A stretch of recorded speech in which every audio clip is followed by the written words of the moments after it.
coming all the way down to the wilds of northern Somerset, and welcome to the second annual Big Cats in Britain conference, which is actually the third year running there's been a Big Cat conference. And every time I say it's the third, somebody from BCIB jumps on me and says, no, but we didn't organise the first one.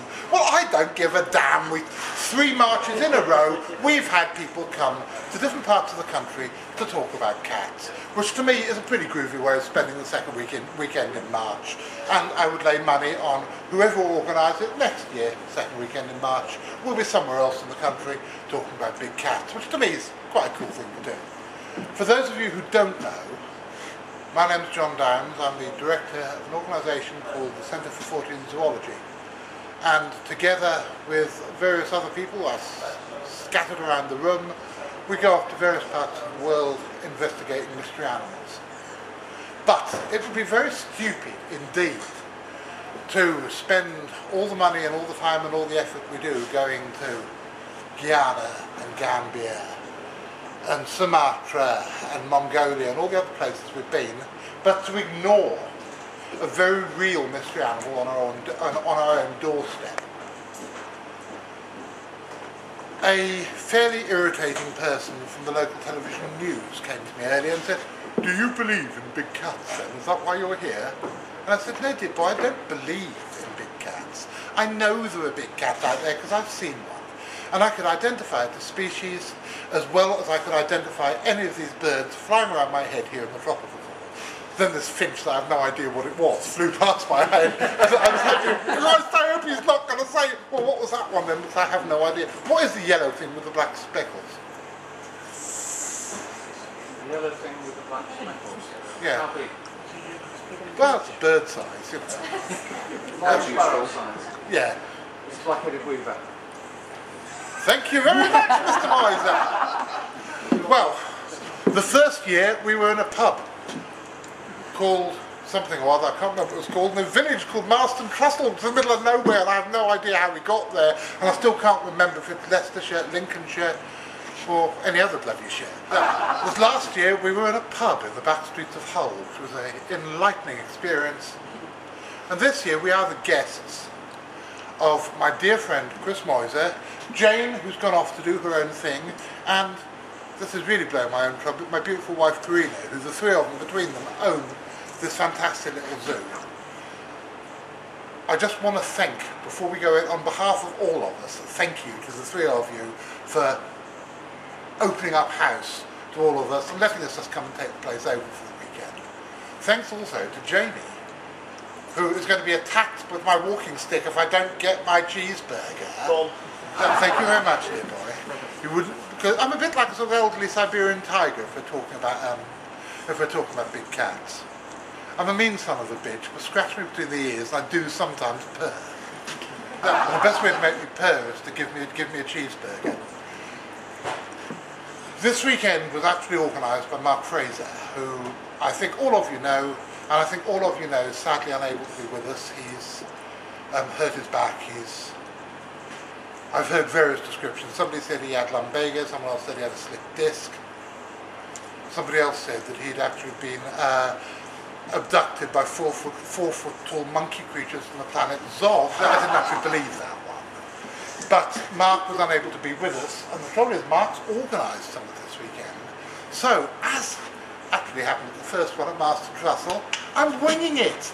Anything you saw on the website, don't pay any particular attention to it. All the things which, well, most of the things which we said would happen on the website will happen. They might not happen on the same day as I said they were going to happen, or in the same order. Rick has got a couple of things up his sleeve. I actually don't know what he's going to be doing. But in between the talks over the next few days, Rick, who is anybody here who doesn't know Rick Minter? Okay, Rick Minter. Okay, who are you, Rick? Who am I?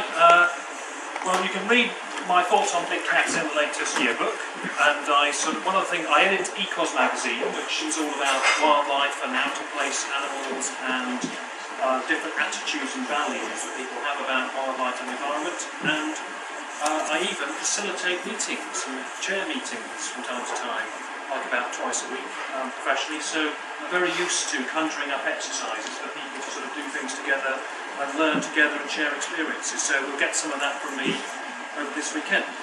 However, you've also seen just now me threatening Jamie, the chef, with grievous bodily harm if I didn't get my burger.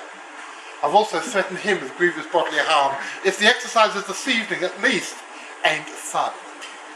Because I don't know about you lot, but I think most of you have been travelling all day from various parts of the country, so we're going to do something jolly this evening rather than something that's too heavy. Now, before we pass you over to Rick, I want to introduce you really to your host. This makes it sound like sort of some bad game show, but this is Chris Moyes, who's the director, the manager of the zoo, and he's just got a few sort of public service announcements. Right, hi folks, friends. We've only been here since August, and the place was effectively on the market for 3 years. It is, in this day and age, quite tricky running a zoological establishment because of the sheer volume of legislation that was dumped on us by Europe and in relation to things like health and safety. There are some funny stories which I won't bore you with at the moment, but one of the things we've discovered since we've been in is because of an alleged risk of hepatitis B from monkeys, virtually every zookeeper in the country is immunised against hepatitis B. Actually, it should be hepatitis A, not hepatitis B. This goes back to the days when they used to make vaccines in the labs using monkeys, which went about 30 years ago. So unless you're dealing with geriatric monkeys, or insist on, and I won't say it in front of, as a result of there being several youngsters here, or we'll say having unprotected sex with the monkeys, you're actually quite safe.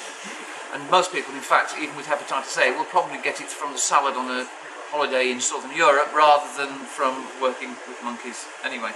We'll have some food available in a minute. I'm afraid, although we're giving you the drinks, I can't afford to give you the food as well. If anybody wants to bring their own food in, that's absolutely fine. It isn't a problem. If you booked into guest houses or whatever, that's fine. That isn't a problem. On site at the moment, babies, we've got a baby monkey tail skink. We've got a young cotton-top tamarin, and the wallabies behind who've got babies in pouches. So those of you who are into photography, there might be some scope for photographing them. As I say, the public will be in tomorrow. We may get people popping in for the conference, we might not, we'll just have to wait and see.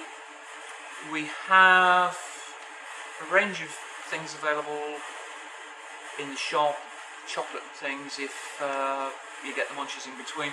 The cafe will be open from 11 till 4 when the public are in. I'm not sure.